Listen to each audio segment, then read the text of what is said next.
ఎట్లా ఏం చూస్తారు, ఏమని చెప్తారు ఇప్పుడు మిథున్ రెడ్డి గారి అరెస్ట్ నేపథ్యంలో? ఒక అంశం అండి.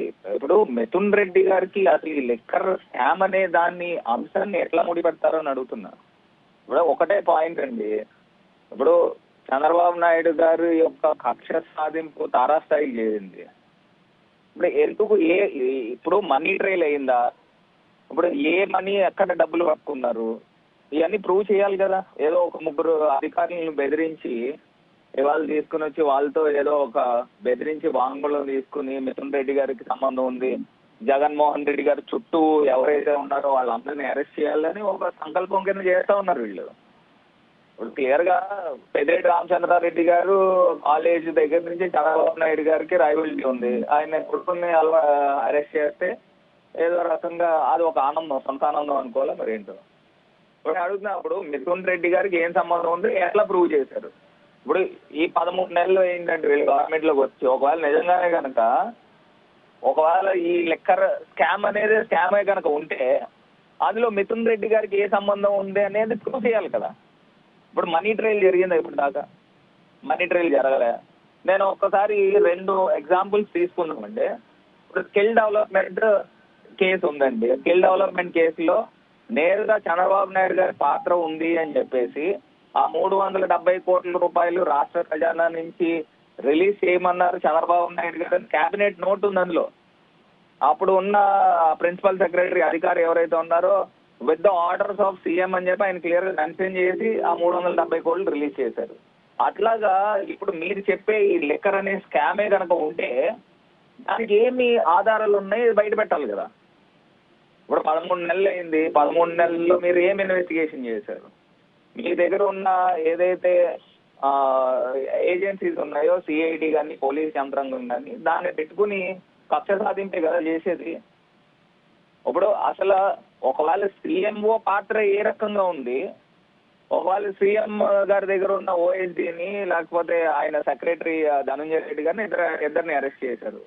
అసలు దీనికి లెక్కర్ అనే దానికి ఎవరికి సంబంధం ఉందండి? ఏపీ ఎస్బిసిఎల్ కి సంబంధం, ఏపీ ఎస్బిసిఎల్ కి సంబంధం. దానికి సంబంధించి ఇందులో మిథున్ రెడ్డి గారి పాత్ర ఏంటి అని అడుగుతున్నా. ఏం ట్రయల్ మీరు చేశారు? మనీ ట్రయల్ ఏం జరిగింది?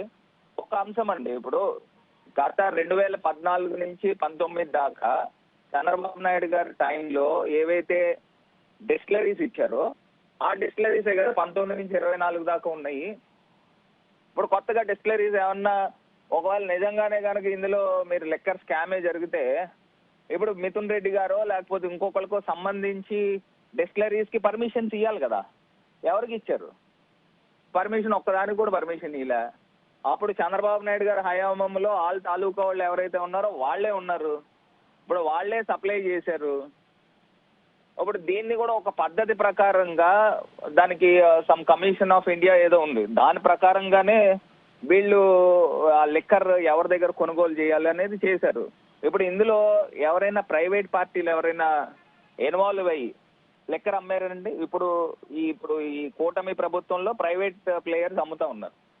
వాళ్ళు ప్రైవేట్ ప్లేయర్స్ వాళ్ళందరూ కూడా ఏంటి, ఎమ్మెల్యేల తాలూకా, మంత్రుల తాలూకా వాళ్ళందరూ ఒక సిండికేట్ కింద ఫామ్ అయ్యి అమ్ముతా ఉన్నారు. ఇప్పుడు ఇందులో మళ్ళీ బెల్ట్ షాపులు, వేల కొద్ది బెల్ట్ షాపులు ఉన్నాయి. డైరెక్ట్ గా పర్మిట్ రూములు పెట్టి తాగిస్తా ఉన్నారు. ఎంఆర్పి రేట్లు కానీ ఎక్కువ చేస్తూ ఉన్నారు. ఇది స్కామ్ అంటారు. అప్పుడు గవర్నమెంటే నేరుగా అమ్మారు.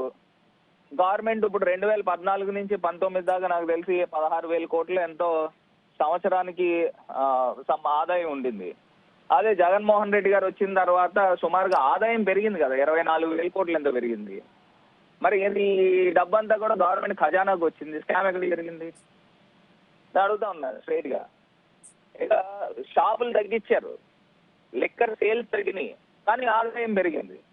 మరి లిక్కర్ సేల్స్ తగ్గినప్పుడు లిక్కర్ బాటిల్స్ అమ్మడము, ఆ సేల్స్ తగ్గింది, ఆదాయం పెరిగింది. మరి ఇక్కడ స్కామ్ ఎందుకు అవుతుంది? గవర్నమెంట్ ఖజానాకు కదా ఆదాయం వచ్చింది. గతంలో 2014 నుంచి 19 దాకా చంద్రబాబు నాయుడు గారు అధికారంలో ఉన్నప్పుడు ఆయన టైంలో లిక్కర్ బాటిల్ ఎక్కువ అమ్మి గవర్నమెంట్ ఖజానాకి సేల్ తక్కువ వచ్చింది. జగన్మోహన్ రెడ్డి గారి హయాంలో లిక్కర్ బాటిల్ తక్కువ అమ్మి గవర్నమెంట్ ఖజానాకి డబ్బు ఎక్కువ వచ్చింది. మరి స్కామ్ ఎక్కడ జరుగుతుందండి? ఎవరి టైంలో జరిగి ఉంటుంది? ఆయన టైంలో జరిగి ఉంటుంది. ఇదే చంద్రబాబు నాయుడు గారు 7 కేసుల పైన ఆయన ఇవాళ బెయిల్ పైన ఉన్నారు. అది మర్చిపోబాకండి. అసలు దీంట్లో మనీ ట్రైల్ ఏం జరిగింది అది నేను సూటిగా ప్రశ్నిస్తూ ఇప్పుడు నేరుగా ఇప్పుడు రేపటి నుంచి పార్లమెంట్ సెషన్స్ ప్రారంభం అవుతా ఉన్నాయి మండే నుంచి. అంటే దీన్ని కూడా ఏదో రకంగా ఢిల్లీ లిక్కర్ స్కామ్ లో లాగా ఏదో పెద్దది జరిగిపోయింది అనేది పార్లమెంట్ కి ఎస్టాబ్లిష్ చేయడానికి మిథున్ రెడ్డి గారిని, ఫ్లోర్ లీడర్ అయిన మిథున్ రెడ్డిని ఆయన అరెస్ట్ చేశారా అని అడుగుతున్నా. మరి దీనికి ఏదో ఒక క్లారిటీ అయితే పూర్తి స్థాయిగా చెప్పాలి కదా బయటకు వచ్చి. ఏమీ జరగకోకుండా ఒక 3 అధికారులని బెదిరించి వాళ్ళ దగ్గర నుంచి ఏదో వాంగ్మూలం తీసుకుని ఈయన అరెస్ట్ చేయడం అని ఎంతవరకు సబబు అని అడుగుతున్నాం. అంటే ఏదో రకంగా ఆంధ్రప్రదేశ్ రాష్ట్రంలో ఒక సెన్సేషనలిజం ని క్రియేట్ చేయాలా, ప్రజలు మైండ్స్ అన్ని డైవర్ట్ చేయాలా, జగన్మోహన్ రెడ్డి గారు చుట్టూరు ఎవరైతే వ్యక్తులు ఉన్నారో వీళ్ళందరినీ కూడా అరెస్ట్ చేసి ఒక రాక్షస ఆనందం పొందుతున్నారా అని అడుగుతా ఉన్నారు. ఓకే, ఇది క్లియర్ గా అర్థమవుతుంది. అంటే ఏ ఆధారాలు లేకుండానే ఇంత పెద్ద ఎంపీని, 3 సార్లు గెలిచిన ఎంపీని, మీ పార్టీలో కీలకమైన నేతని అరెస్ట్ చేసే అవకాశం ఉంటుందా అనేది ఒకటి. ఇదే లిక్కర్ కేసులో అరెస్ట్ అయిన ధనుంజయ రెడ్డి కావచ్చు, వాసుదేవరెడ్డి కావచ్చు, రాజకేశ్ రెడ్డి కావచ్చు, ఇలాంటి వాళ్ళకి ఇంతవరకు బెయిల్ కూడా రాలేదు. సో అంటే న్యాయస్థానాల్లో మీరు ప్రూవ్ చేసుకునే ఉంటారు కదండి. మీరు కూడా మీ తరఫున, పార్టీ తరఫున పెద్ద పెద్ద లాయర్లను పెట్టుంటారు, అయినా కూడా బెయిల్ రాలేదు కదా. అంటే తప్పు ఎక్కడో జరిగినట్టే కదా. లేదు, ఇప్పుడు ట్రయల్ చేయాల్సింది ఎవరండి? ఇప్పుడు ఎవరైతే సెట్టో లేకపోతే సిఐడినో లేకపోతే ఎవరో వీళ్ళు చేస్తున్నారు ఈ ఏజెన్సీస్ చేసినప్పుడు ట్రయల్ ని ప్రొలాంగ్ చేస్తున్నారు. అవును, ఇప్పుడు ట్రయల్ ని ఇప్పుడు గతంలో ఎప్పుడు జరిగిందండి? ఎన్ని రోజుల తర్వాత మళ్ళీ వాళ్ళు కాల్ఫర్ చేశారు? అంటే ఇప్పుడు దీన్ని ట్రయల్ కావాలని ప్రొలాంగ్ చేస్తా ఉన్నారు. ప్రొలాంగ్ చేస్తూ ఆ కోర్ట్స్ దగ్గర మరి వీళ్ళు డాక్యుమెంట్స్ ప్రొడ్యూస్ చేయకపోతే ఏమవుతుందండి? ఆ ట్రయల్ ఇంకా కంటిన్యూ అవుతుంది, మాకు ఇంకా కాల వ్యవధి కావాలని చెప్తా ఉంటారు హైకోర్టు దగ్గర కానీ, సుప్రీంకోర్టు దగ్గర కానీ. ఇప్పుడు ఈ రకమైన వ్యవహారం చేస్తా ఉన్నారు. ఇప్పుడు ఒకటండి, ఒకళ్ళని అరెస్ట్ చేయడము, ప్రభుత్వంలో ఉన్న అధికారులు, ప్రభుత్వంలో ఉన్న పెద్దలు చేయాలనంటే ఎంతసేపు? ఇప్పుడు కక్ష సాధింపులు చేసి దొంగ కేసులు పెట్టి చేయాలనంటే ఎంతసేపు? ఇప్పుడు ఈ చంద్రబాబు నాయుడు గారికి, పెద్దిరెడ్డి రామచంద్రారెడ్డి గారికి ఇవాళ కాదు, దగ్గర ఒక 40-50 సంవత్సరాల నుంచి ఆ వైరం కంటిన్యూ అవుతున్నట్టుంది. ఇప్పుడు ఆయన కొడుకుని, మిథున్ని అరెస్ట్ చేస్తే ఏదో రకంగా అది ఒక రాక్షస ఆనందం అనాలా, మరి లేకపోతే ఏమనాలి నాకు అర్థం కావట్లా. ఇప్పుడు నిజంగానే కనుక మీరు 13 నెలలు అయింది కదండి గవర్నమెంట్ అధికారంలోకి వచ్చి, మరి మనీ ట్రయల్ చేయాలి కదా. ఎక్కడ అవకతవకలు జరిగాయి? ఇప్పుడు మేము స్కిల్ డెవలప్మెంట్ లో క్లియర్ గా ఎస్టాబ్లిష్ చేసాము. స్కిల్ డెవలప్మెంట్ లో సిమెన్స్ అనే కంపెనీ దాంట్లో 3,000 కోట్ల రూపాయలు సిమెన్స్ కంపెనీ పెడతారు. 10% ఆఫ్ ద అమౌంట్ 300 చిల్లర కోట్లు గవర్నమెంట్ ఆఫ్ ఆంధ్రప్రదేశ్ పెడతారు. సిమెన్స్ 1 రూపాయి కూడా పెట్టాలా. డైరెక్ట్ గా 370 కోట్ల రూపాయలు ఆ డిజైన్ టెక్ అనే కంపెనీ దగ్గర నుంచి ఫండ్ సింఫనింగ్ జరిగింది. అది డైరెక్ట్ గా క్యాబినెట్ నోట్ లోనే with the orders of the chief minister అని క్లియర్ గా అక్కడ ఆ క్యాబినెట్ నోట్ లో ప్రిన్సిపల్ సెక్రటరీ మెన్షన్ చేసి ఆ నోట్ పెట్టాడు. అక్కడ మీకు క్లియర్ గా తేర్దల్లమైంది. అలాగా ఈ యొక్క మీరు అనే లిక్కర్ స్కామే గనక ఉంటే మీరు మనీ ట్రయల్ చేయాలి కదా. మీరు ఏమి ఆధారాలు చూపించారని అడుగుతున్నా. వీళ్ళు చేసిందల్లా ఒకటే, నాకు తెలిసినంత వరకు, నాకున్న నాలెడ్జ్ ప్రకారంగా, అక్కడ ఈ ఏపీ ఎస్బిసిఎల్ ఏదైతే కార్పొరేషన్ ఉందో, ఈ కార్పొరేషన్ లో పనిచేసిన 3 అధికారులని వాళ్ళని బెదిరించి వాళ్ళని దగ్గర నుంచి ఏదో ఒక సాక్ష్యము వీళ్ళు రాయిపిచ్చి, వీళ్ళ పేర్లు ఇప్పుడు ధనంజయ రెడ్డి గారి పేరు, ఆయన కృష్ణమోహన్ రెడ్డి ఓఎస్డి ఆయన పేరు, మిథున్ రెడ్డి పేరు, వీళ్ళ 3 పేర్లను తీసుకొచ్చి ఇరికించే కార్యక్రమం చేస్తారు. వీళ్ళు 3 ఎక్కడ ఉంటారండి? వీళ్ళ 3 కూడా జగన్మోహన్ రెడ్డి గారికి అత్యంత సన్నిహితులు. ఆయన అరెస్ట్ చేసేయాలి. జగన్మోహన్ రెడ్డి గారి చుట్టూ ఎవరైతే ముఖ్యులు ఎవరైతే ఉన్నారో వీళ్ళందరినీ కూడా అరెస్ట్ చేసే కార్యక్రమం చేస్తూ ఉన్నారు. అంటే దీన్ని ఎలా చేసి మొత్తం అంత బ్లేమ్ తీసుకొచ్చి అప్పుడు మాజీ ముఖ్యమంత్రి గారి పైన తీసుకుని వచ్చి పెట్టాలనే ఒక దురాలోచనతో ఈ కార్యక్రమం జరుగుతుందనేది మనం అందరం కూడా భావించాలి. అనేది బేసిక్ గా ఇదంతా కూడా తలనొప్పి. సార్ భరత్ గారు, బేసిక్ గా ఈ తలనొప్పి అంతా ఎందుకు వచ్చిందంటే లిక్కర్ పాలసీని మార్చడం, అప్పటి వరకు ఉన్న సిస్టమ్ ని మార్చి ప్రభుత్వమే లిక్కర్ అమ్మటం, ఆ తర్వాత ఏవైతే డిస్టిలరీస్ ఉన్నాయో ఆ డిస్టిలరీస్ అన్నిటి నుంచి కూడా కిక్ బ్యాక్స్ రూపంలో వసూలు చేశారు. ఆల్రెడీ రెగ్యులర్ గా ఉన్న బ్రాండ్స్ అన్నిటిని కూడా ఆపివేసి లోకల్ బ్రాండ్స్ ని క్రియేట్ చేసి ఆ బ్రాండ్స్ ని మాత్రం వాళ్ళకి సంబంధించిన నచ్చిన డిస్టిలరీస్ లో తయారు చేయించి దాన్ని కొనుగోలు చేసి లంచాలు తీసుకున్నారు అనేది కదా వీళ్ళ ఆరోపణ. రెండోది బంగారం రూపంలో కూడా లంచాలు తీసుకున్నారు అనేది ఇంకొక ఆరోపణ. రెండోది డిస్టిలరీస్ ఆరోపణలు యజమానులను బెదిరించి ఆ డిస్టిలరీస్ అన్నింటిని కూడా వైఎస్ఆర్ కాంగ్రెస్ పార్టీకి సంబంధించిన ముఖ్య నేతలు లేదా మిథున్ రెడ్డి అధీనంలో ఉన్న కొంతమంది వాళ్ళ చేతుల్లో పెట్టుకుని లిక్కర్ మొత్తం ప్రొడక్ట్ చేశారు అనేది సిట్ చేస్తున్న ఆరోపణ. నేను ఒకటి చెప్తాను అశోక్ గారు. ఇప్పుడు గవర్నమెంట్ 2019 నుంచి 24 మధ్యలో జగన్మోహన్ రెడ్డి గారి ప్రభుత్వం టైంలో కనీసము ఒక్క డిస్టిలరీకైనా పర్మిషన్ ఇచ్చామా? Point number 1. 2014 నుంచి 19 దాకా ఉన్న డిస్టిలరీలు అప్పుడు ఇంకా ఆ టైంలో స్కామ్ జరిగింది. ఎందుకంటే ఒక హ్యాండ్ పిక్ ఒక 2-3 డిస్టిలరీలని ఎక్కువ తీసుకుని సుమారుగా 80% ఆర్డర్లు వాళ్ళకి ఇచ్చేవారు 2014 నుంచి 19 దాకా. ఎందుకు ఆ పర్టికులర్ గా 2-3 డిస్టిలరీలకి ఎందుకు ఇచ్చేవారంటే అది చంద్రబాబు నాయుడు గారికి అన్యాయులు, ఆయనకి దగ్గరగా ఉన్న వాళ్ళకి తీసుకొచ్చి ఇచ్చారు కాబట్టి అది స్కామ్ జరిగిందని అంటారు. ఇప్పుడు 2014 నుంచి 19 దాకా ఉన్న డిస్టిలరీలకే కదా చంద్రబాబు నాయుడు గారు హయాంలో పర్మిషన్లు ఇచ్చిన డిస్టిలరీలకే కదా ఇప్పుడు ఆర్డర్లు ఇచ్చింది. కొత్తగా ఒకవేళ నిజంగానే కనుక స్కామే కనుక జరిగితే మీరు అన్నట్టు మరి సొంత డిస్టిలరీలనే పర్మిషన్లు ఇచ్చుకుని వాళ్ళకి ఆర్డర్లు ఇచ్చుకుంటారు కదా. చంద్రబాబు నాయుడు గారు అన్యాయులుగా భావించే డిస్టిలరీలకి ఎందుకు ఇస్తారు? అందరికీ డిస్టిలరీలు సమానంగా మీరు చెప్తున్నట్టు ఆ డిస్టిలరీలు అసలైన యజమానుల కింద లేవు, వాళ్ళని బెదిరించి వైసీపీ నేతలే లాక్కున్నారు అనేది వీళ్ళ సిట్టు మా ఎంక్వైరీలో తేలిందని వీళ్ళు అంటున్నమాట. అంటే ఫర్ ఎగ్జాంపుల్ కృష్ణా జిల్లాలో ఉయ్యూరు దగ్గర ఒక డిస్టిలరీ ఉంది. అది మీరు అన్నట్టు గతంలో చంద్రబాబు నాయుడు గారు సీఎంగా ఉన్నప్పుడు 14-19 మధ్య అది అసలైన యాజమాన్యం చేతుల్లో ఉండేది. కానీ 2019లో వైఎస్ఆర్ కాంగ్రెస్ పార్టీ అధికారంలోకి వచ్చిన తర్వాత ఆ యజమాని పేరుకి అతను ఉంటాడు కానీ నడిపించేదంతా కూడా వైసీపీ నేతలు అనేది అటు బెదిరించి దౌర్జన్యంగా లాక్కున్నారు అనేది కదా ఆరోపణ.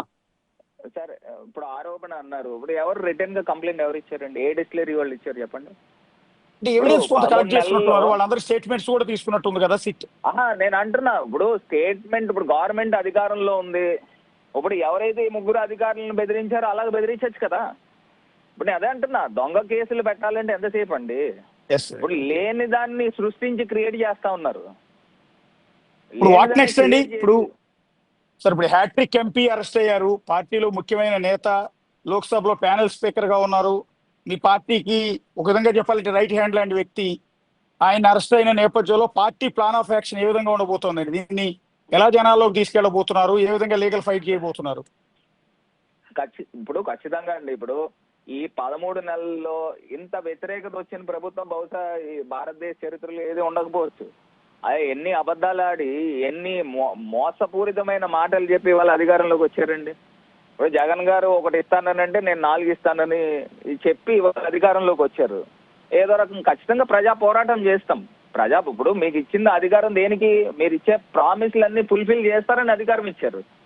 ఇప్పుడు మీరేం చెప్పారు? నేను అప్పు చేయను, జగన్మోహన్ రెడ్డి గారి లాగా అప్పు చేయను, నేను సంపద సృష్టిస్తాను, నాకు ఆ మహిమ కిటికీ నేను మీకెందుకు చెప్తాను, నేను చేస్తాను, చేసి చూపిస్తానని చెప్పారు ఇదే చంద్రబాబు నాయుడు గారు. శ్రీలంక అయిపోతుందని ఇన్ని మాటలు చెప్పిన ఇదే చంద్రబాబు నాయుడు గారు ఈ 13-14 నెలల్లో 1,75,000 కోట్ల రూపాయలు అప్పు చేయడం వాస్తవం కాదా? జగన్మోహన్ రెడ్డి గారు 5 సంవత్సరాల టర్మ్లో 3,35,000 కోట్లు అప్పు చేశారు. దాంట్లో సగం అప్పు ఒక సంవత్సరంలో చేస్తారే. ఓకే, మరి అది వాస్తవం కాదా? ఏదో సిగ్నల్ ప్రాబ్లం వస్తుంది. భరత్ గారు మీతో మళ్ళీ మాట్లాడతాను. రైట్, థ్యాంక్ యూ భరత్ గారు. సిగ్నల్ ప్రాబ్లం వస్తుంది, వాయిస్ కట్ అవుతుంది. ఓకే, నెక్స్ట్ ఒక్కసారి దీని మీద లీగల్ గా కూడా వైఎస్ఆర్ కాంగ్రెస్ పార్టీ ముందుకు తీసుకెళ్లే అవకాశం ఉంటుంది, కోర్టులో సవాల్ చేసే అవకాశం ఉంటుంది. మిథున్ రెడ్డి అరెస్ట్ ని వైఎస్ఆర్ కాంగ్రెస్ పార్టీ చాలా సీరియస్ గా తీసుకునే అవకాశం కనిపిస్తోంది. మాజీ సీఎం జగన్మోహన్ రెడ్డి దీన్ని చాలా పర్సనల్ గా తీసుకునే అవకాశం కూడా చాలా కనిపిస్తుంది. ఎందుకంటే పార్టీలో అత్యంత ముఖ్యమైన నేత అరెస్ట్ కావటం అనేది బహుశా పార్టీకి చాలా తీవ్రమైన ఇబ్బందికరమైన అంశమే. సో ఇందులో మిథున్ రెడ్డి పాత్ర ఏంటి? ఏమీ లేదు అనేది ఇప్పుడు భరత్ గారు చెప్తున్న మాట. అసలు లిక్కర్లో స్కామే జరిగినప్పుడు స్కామ్ జరిగింది అని మిథున్ రెడ్డిని ఎట్లా అరెస్ట్ చేస్తారు అని. వీళ్ళందరూ కూడా సంబంధం లేని వ్యక్తులు కదా. ధనుంజయ రెడ్డి కానీ మిథున్ రెడ్డి కానీ వీళ్ళకి ఏం సంబంధం ఉందని కేవలం ఎవరితోనూ బలవంతంగా బెదిరించి స్టేట్మెంట్లు తీసుకుని ఆ స్టేట్మెంట్లను బేస్ చేసుకుని వీళ్ళు అరెస్ట్ చేయడం అనేది కరెక్ట్ కాదు అనేది ప్రస్తుతం భరత్ గారు చెప్తున్నమాట. రెండోది ఏంటంటే 2014-19లో టీడీపీ హయాంలో ఉన్న లిక్కర్ పాలసీ వల్ల వచ్చిన ఆదాయం కంటే కూడా జగన్మోహన్ రెడ్డి గారు తీసుకొచ్చిన కొత్త పాలసీ వల్ల ప్రభుత్వానికి 24,000 కోట్ల రూపాయల అదనపు ఆదాయం కూడా వచ్చింది. ఆదాయం పెరిగింది. సేల్స్ తగ్గించి ఆదాయం పెంచాము. ప్రొడక్షన్ తగ్గించాము. బెల్ట్ షాపులు రద్దు చేశాము. ఇన్ని చేసుకున్న తర్వాత వచ్చిన ఆ ప్రభుత్వానికే కదా ఈ డబ్బు అంతా కూడా వచ్చేది, ఆదాయం అంతా కూడా వచ్చేది. ఇందులో స్కామ్ ఎక్కడ జరిగింది అనేది భరత్ గారు చేస్తున్న ప్రధానమైన ప్రశ్న. సో ఏమని చెప్తారు రేపు పొద్దున కోర్టులో? ఏం చెప్తారు? మిథున్ రెడ్డి బెయిల్ దొరికే అవకాశం ఉంటుందా? ఈ లిక్కర్ కేసులో అరెస్ట్ అయిన వాళ్ళలో ఇప్పటి వరకు ఎవరికి కూడా బెయిల్